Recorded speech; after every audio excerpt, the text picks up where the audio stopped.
Everything good made started with an idea, and that idea was Willy Wonka. Wonka. It's time to talk about it. Let's go.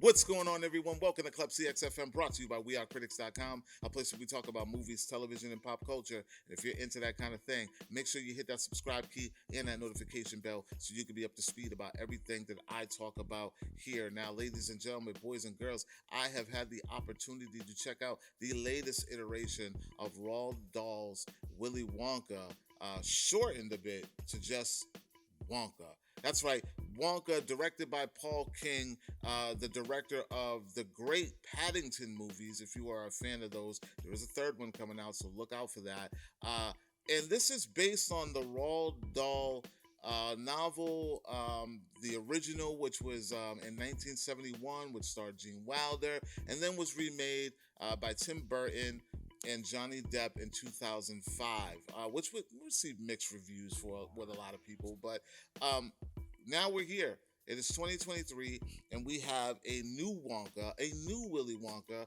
brought to us by the young and talented Timothy Chalamet. Now, I gotta be honest. There's a lot of hype around this kid. He is like the it kid right now. He's coming up in Dune.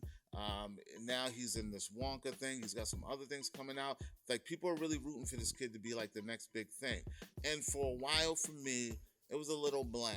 I wasn't really, checking for him, but I wanted to see what he was going to bring to this. And before I talk about what did I think about this, let me roll out a little bit about this story that we're getting, because I know a lot of people may be confused about what is this Wonka, what is this Willy Wonka, because we already had an original, and then we had a remake, and then we have this one. So Wonka is a not direct, but like a prequel to the original canon, the original storyline with Gene Wilder. So essentially, Timothy Chalamet is playing a younger Gene Wilder, for those of you who need to put it together, so that they can better understand it. And the story follows him.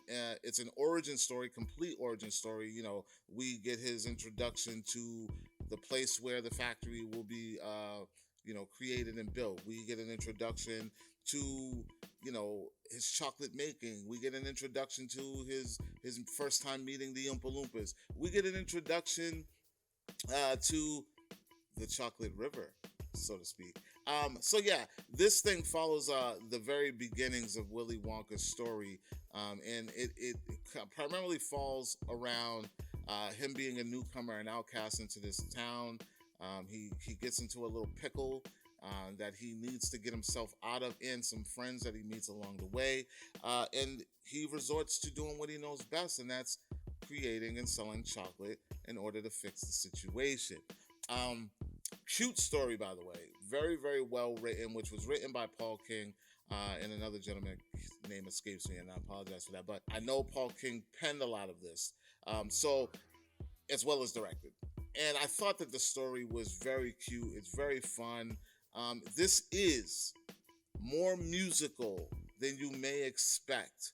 A lot of people, there is music in the original with Gene Wilder. I believe there's music in the remake as well, but not like this. This is like a full on stage performance, stage play, kind of a musical. But the music is good.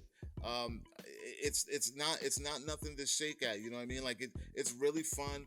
It's inclusive with the narrative, so it's not like just out of the blue songs that are just kind of in your face, and it plays along with the storyline and the dialogue of the movie, so that it really blends well.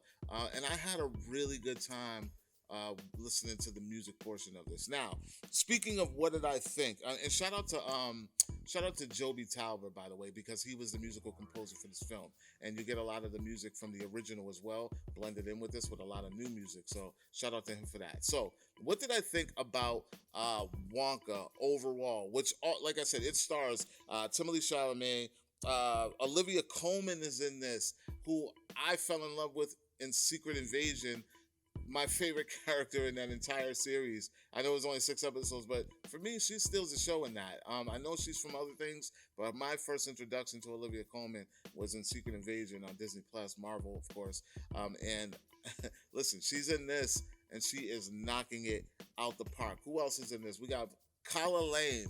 Shout out to her, newcomer in this. Young girl. She does her thing. She really steals the show. She's primarily one of the main characters in this movie. We got Keegan Michael Key is in this.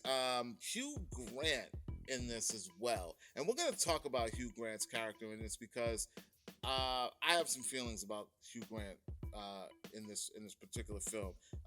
He serves his purpose well, but I have some overall feelings about this character. So now, what did I think overall about Wonka? I had a lot of fun watching Wonka. As a music lover and musical lover, I was immersed into this movie.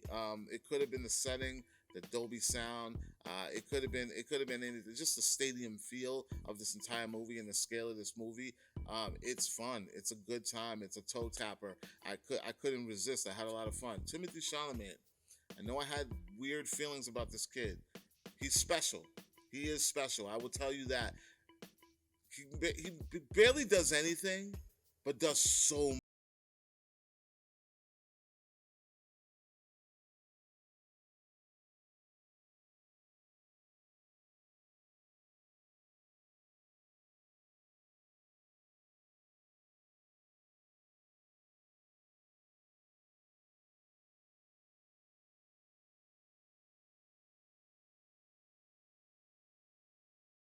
really cheer for him. You really root for him as Willy Wonka very easily. Very surprising. I'm not even gonna lie because I really didn't expect to really like grow attached to what was going on with him because, like I said, I never really had high hopes about who this kid was until after this film. I was like, wow, now I kind of see what the talk is about. He really brings a different but same with like he kind of felt like a young Wilder in a sense in a way watching this film. Kala Lane, this girl, primarily most of the story kind of revolves around Willie and his newfound friends that he finds in his little pickle that he gets himself into along the way. And you learn a little bit about Willie's character in this too that you probably did not know going for in the other iterations that kind of got him in this situation in the first place, which I found really interesting. So there's a lot of things about the character that are fun, with the music and the way that he just presents himself and his confidence and his origin story about why he does what he does. And the characters in this thing. There are a lot of side characters. Like Keegan Michael Key is hilarious in this movie in his own right. He's not. It's funny because a lot of the people who have names that you'll recognize in this are in this, but don't really have a lot of screen time. They have enough screen time, but not a lot where it's like, oh, you guys just pack this thing with a bunch of stars just to kind of get people to come out. So everybody is there with a purpose and for a reason. So for that note, it works. It works really well. The movie is well balanced, character wise. There's even a Rowan Atkins scene in this thing. A couple of them, as I said. And I just found that kind of great the way it was so well balanced with all this talent. They could have easily just jammed this thing with like a bunch of names and just banked on that, but they really took their time with building a story around everybody that is involved. There is really one key player in this thing that I really, really want to give props to, and that is Patterson Joseph, who plays pretty much the main antagonist in this movie. That man shines throughout this movie. Like you ever like you see a villain that you just like I just hate this person.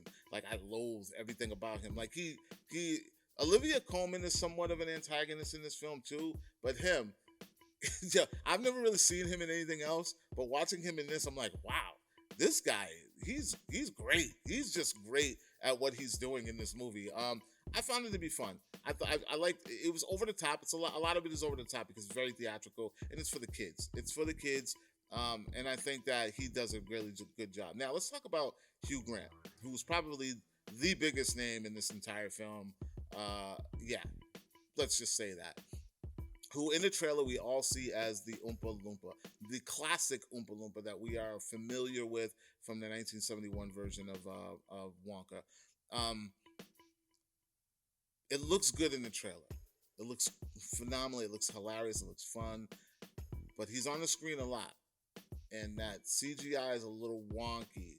No pun. But for me, I I I try to get lost in it, but there's a lot of it where he's like really robotic when he's moving, and it's very noticeable that it's not, real, of course. But that took me out of it a little bit sometimes. Other than that, his character is fun. It's funny. It's silly. I'm sure the kids will love it. But as an adult, knowing what you're watching, it was a little bit jarring to watch that CGI of him. He's on screen a lot, and not that he's on screen a lot. They focus on him for long periods of time to the point where it's not like you notice you just notice the effects in the character when you see him on screen for too long. So that was probably like my only gripe with effects wise. Everything else is beautiful. The movie is shot very well. It looks great. Now, I know I'm praising this movie a lot. I'm praising it. But I will give you my one problem with Wonka overall. And it's a big problem, I feel like. Now, we all know that this is a big origin story of the Wonka that we all grown in love with Gene Wilder. And in that original film, Gene Wilder as Wonka is a little bit jaded, a little bit separated from the real world, and kind of just he's like he lives within his own world of fantasy and imagination, and then he just finally decides to let some young kids in, and he's still jaded and still like not really with the shits, but he allowed them to prove themselves in this. In this movie, you get a more humble, imaginative, and happy Wonka who's just very trusting and very open, which is fine. That's not my problem. My problem is we learn that Wonka's success and growth didn't happen alone. We learned that there were supporters in his corner. It wasn't just Wonka. So in my mind, it left a little big plot hole, because I'm like, well, if all of these characters or all these people were there, where are they now? Where were they then? I should say now, as in then, in the original movie. It just leaves a big plot hole for me, because I'm like, he's alone. As a grown up, he's alone. There's community built in this film, and it just, I don't know, maybe they have plans for another. Who knows? This is Hollywood. Anything is possible. I like the fact that I'm left with on a note that's optimistic, but now it just leaves questions in my head like, well, what happened to all of, and then there's a big plot hole with the Carla Lane character, Noodle is her name, because we find out some things about her that would grant her some things, like, and it kind of doesn't get answered or dealt with at the end, and I kind of yeah, I don't know, it has its little plot hole moments like that, but overall it's extremely entertaining, very heartfelt, very cute, adorable. The music is popping. I'm telling you right, if you're a musical person like me, the music is popping. I'm not even gonna lie, the music is great. But yeah, that's really all I've got to say about the Wonka 2023. Like, it's a good time. It's a really good time. But if you don't overthink it, if you do overthink it, you might be a little disappointed with a lot of the things that like what I'm telling you. But other than that, the kids are gonna love this. It is so magical. There are a moment where he's doing this. You're wild. If you're a big kid at heart and you're watching, you're gonna be like, oh, this is a spectacle that I was hoping to see. But yeah, I don't know. Well, guys and girls, let me know. Are you excited to see Wonka? I know a lot of you have been hitting me up. You want to know what I thought about it. These are my overall thoughts of this film. I had a really good time watching it. It's very entertaining. It was fun. I don't have a real huge problem with it outside of that narrative stuff that it's like, if it's a prequel, an origin story, get me there already. Don't leave me with a like, this is chapter 1 of what, because I want to know why he is the way he is in the original. Don't leave me hanging. Like, you know what I mean? So that was my only problem. Tie it up. The same way they did Rogue One. Just get right to it, you know? Anyways, like, comment, share, make sure you subscribe. And for more movie news, television news, and pop culture, check out wearecritics.com. And I will talk to you all later. Peace.